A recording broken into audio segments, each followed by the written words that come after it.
सो हमारी वीडियो का टॉपिक है the mistakes that we should avoid to get a dream B school.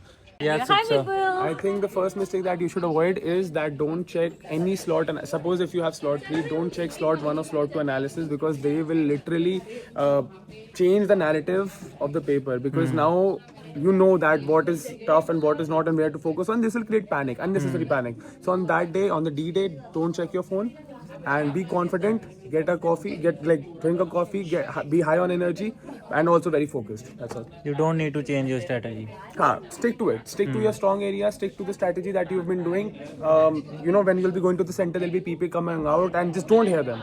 Don't just stay very focused on the task that you're about to achieve. That's all, and all the best. Thanks, Utsav. हाँ तो Guys, भाई stay positive, do well, exactly and हाँ तुक्के नहीं do मारने हैं. mindfully. हाँ तुक्के नहीं मार के आने. अगर कोई क्वेश्चन हो रहा है तो करके आओ, और नहीं हो रहा है तो छोड़ के आओ. तुक्के बिल्कुल नहीं मारने हैं, और टीटा करके आओ.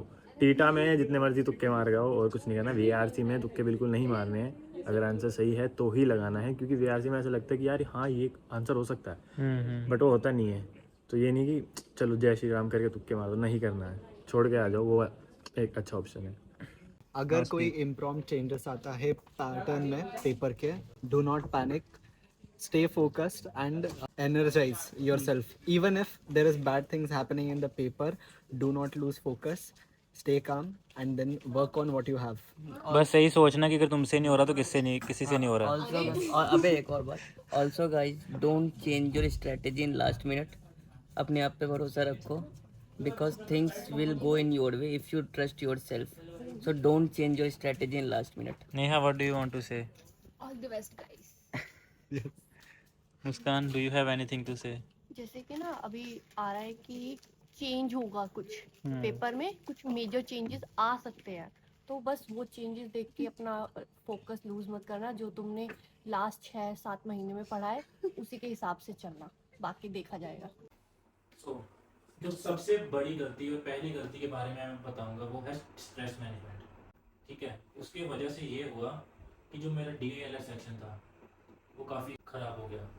आई was just able to make only 1 set, और उसके कारण जो इफेक्ट मेरा बाकी के एग्ज़ाम पे पड़ा है वो सबसे ज़्यादा बुरी चीज़ थी, क्योंकि उससे अगला सेक्शन था क्वांट्स का सेक्शन.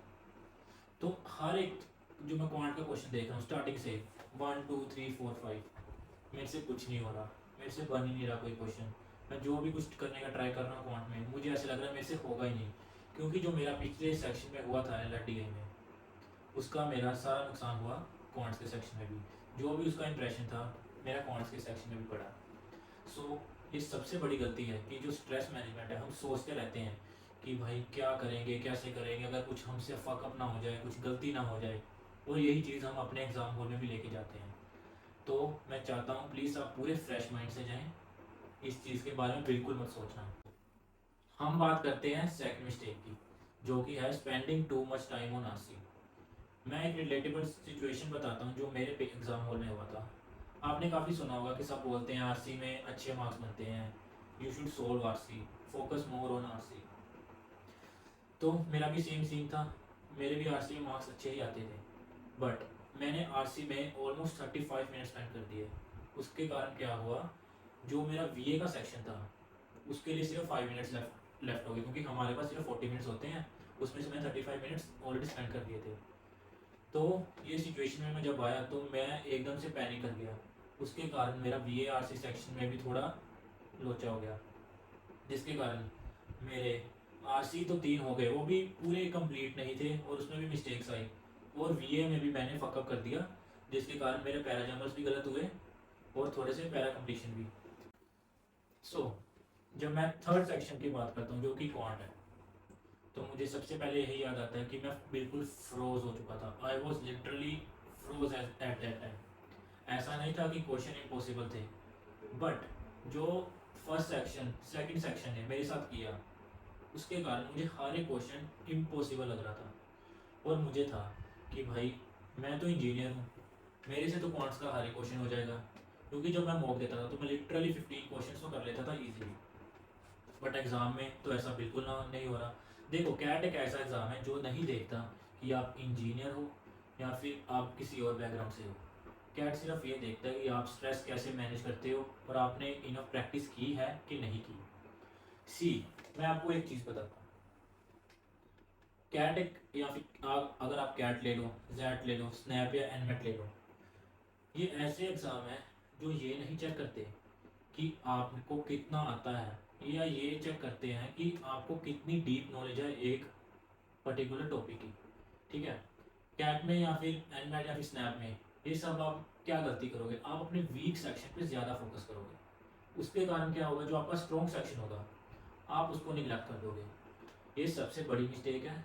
आपको अपना स्ट्रॉन्ग सेक्शन निगलेक्ट नहीं करना, आपको उस पर भी पूरा ध्यान रखना है, पूरी प्रैक्टिस करनी है। ऐसा नहीं है कि आप स्ट्रॉन्ग सेक्शन छोड़ दो और वीक पे ध्यान दो, क्योंकि मार्क्स आप उसी पे बना पाओगे जो आपका सबसे ज़्यादा स्ट्रॉन्ग सेक्शन है।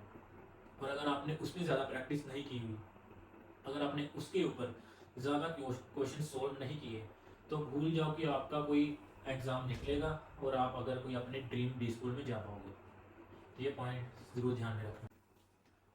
मैं जब चौथी मिस्टेक की बात करता हूँ तो मेरे दिमाग में आता है मॉक्स, क्योंकि मॉक्स एक मेजर रोल प्ले करते हैं कि आपकी प्रिपरेशन कैसी चल रही है।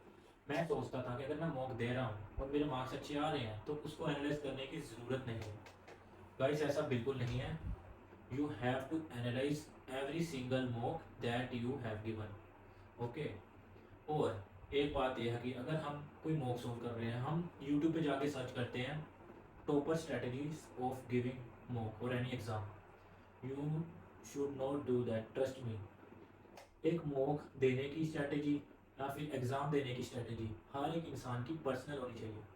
हमें ऐसा नहीं देखना चाहिए कि how to give VARC section, how to give quant section. हर एक बंदे की प्रिपरेशन पर्सनल होती है और जैसे उसने प्रिपेयर किया उसे अपने वीक पॉइंट्स और स्ट्रॉन्ग पॉइंट पता है, और उसी हिसाब से उसकी स्ट्रैटेजी भी अपनी ही होनी चाहिए।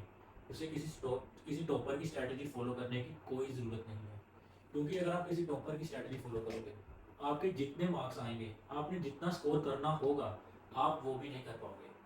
ठीक है, तो please don't see this videos of toppers giving any mock और एग्ज़ाम। ऐसा आप सबने ये वीडियो देख लिया पूरी। मैं बस ये चाहता हूँ, आज ये वीडियो में मुझे एक प्रॉमिस करके जाओ कि आप कभी भी अगर कोई भी एग्ज़ाम, चाहे वो कैट हो या फिर कोई भी एग्ज़ाम आप दे रहे हो, आप स्ट्रेस में नहीं आओगे, आप टाइम अच्छे से मैनेज करोगे, और जो भी मैंने गलतियां बताई हैं अपनी वीडियो में, जो कि मैंने की, आप उन गलतियों से सीखोगे, उसे रिपीट बिल्कुल नहीं करोगे, क्योंकि फिर मेरा वीडियो बनाने का कोई सेंस नहीं है। It will be completely useless. अपनी प्रिपरेशन पे विश्वास रखो। ओवर कॉन्फिडेंस पे और अपने पे विश्वास रखना, स्मार्ट होने में डिफरेंस है। ठीक है, just be smart enough, strategic, be a good strategic person. Think according to the time कि आप किस सिनेरियो में हो, क्या चल रहा है, उसके अकॉर्डिंग जो भी आपको बेस्ट लगता है आप वो करो। वैसे पेपर में कुछ अगर ऐसा चेंज नहीं होता तो अपनी स्ट्रैटेजी के अकॉर्डिंग ही चलना, बट अगर आपको लग रहा है कि जैसा आप मॉक देते थे वैसा कुछ नहीं हो पा रहा, तो you should change according to that.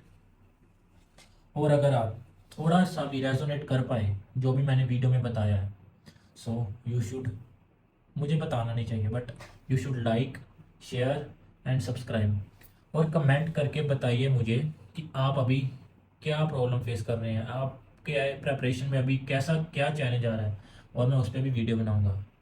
And guys, just stay smart and be confident. मुझे पता है आप सब ये कर लोगे। You are capable of doing a lot of things. ठीक है, just trust your self, trust your preparation. That's what I want to say. Bye guys, मिलते हैं अगली वीडियो में।